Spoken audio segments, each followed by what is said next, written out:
How's the world treating everyone today? Good. Tom Linscott, the owner of Gillis's Frozen Custard, welcomes everyone to his establishment. Summer day in Milwaukee, where else would we be? Just don't confuse his product with that other frozen dessert. What is the worst thing I could call this? Well, you know, if you call it ice cream, you're not going to do real well.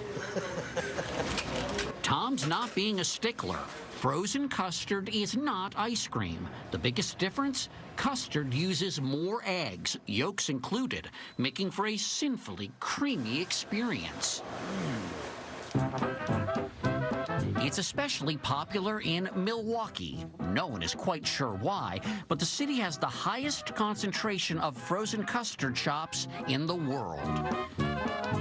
Gillis's is the oldest, serving since 1938. Custard's first stand, if you will.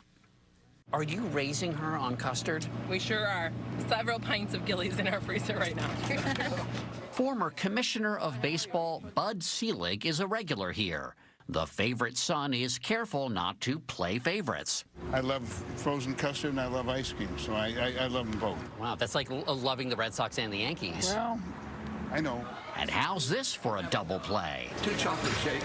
Legendary baseball announcer, funny man, and former player Bob Uecker Just a bit outside. is also a fan. I mean, I got custard, free custard every time I got a hit, so that was about once a month.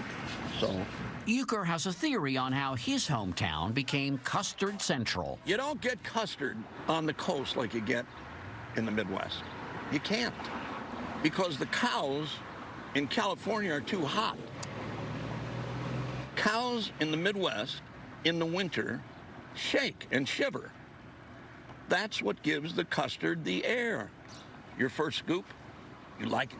And about 30 seconds in, I was still believing you. Yeah, well, Actually, frozen custard, as we know it, was invented in Coney Island, New York in 1919. It migrated west with the Chicago World's Fair in 1933 and put down roots. How long have you been eating frozen custard? Well, I'll be 68 in September, and I'm pretty sure I had my first frozen custard at about 2 years old. Across town, Leon's frozen custard is another favorite. So what's the deal with Milwaukee and frozen custard?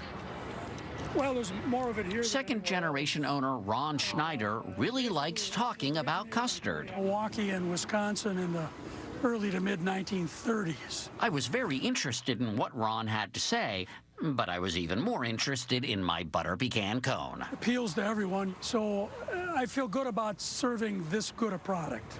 Excuse me, I've just eaten so much custard today. You should have come here first. No, I'm fine. I'll be fine. I'll be okay. We can get you more. We can get you suitably overdosed. We may never be able to explain why Milwaukee makes such great custard, but to taste is to believe. When God wants the good stuff, he asks for custard. God is in Milwaukee.